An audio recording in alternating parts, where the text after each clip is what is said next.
मैं 3.5 साल पे अब्दुल्ला बोल में काम कर रही हूं और 22 साल से मैं सहाफत कर रही हूं। यूट्यूब पे चले जाएं, मेरा नाम भी गूगल कर लें, पता नहीं आप मुझे जानते हैं अच्छी तरह या नहीं जानते, जानते ही होंगे।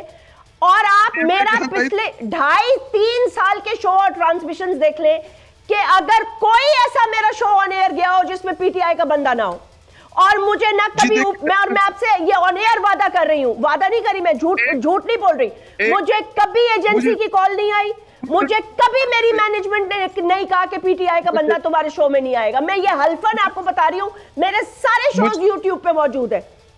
मुझे जैस्मिन अगर आप रिस्पॉन्ड करने दे जी, आप ये हम बड़ी रिस्पेक्ट करते हैं। उसकी एक वजह ये है कि आप एंकर्स में शामिल है जिन्होंने इमरान खान साहब के सबसे ज्यादा सोलो शोज किए। मैंने आपको देखा भी है, हम आपको देखते भी हैं, आपके प्रोग्रामात को भी देखा है और हम आपकी बड़ी रिस्पेक्ट भी करते हैं। लेकिन हम उन मखसूस लोगों की बात कर रहे हैं जो इस टाइम मीडिया के अंदर रह के वो रोल प्ले करे। जी देखिए, पॉलिटिकल जमातों का सियासी मौक़िफ़ होता है, आप इत्तेफाक करें ना करें, ये मैं कर रही हूँ आपसे इत्तेफाक, ये बात बिल्कुल गैर मुनासिब है, मैं कर रही हूँ। सब्सक्राइब करें और बेल दबाएं ताकि कोई खबर रह न जाए।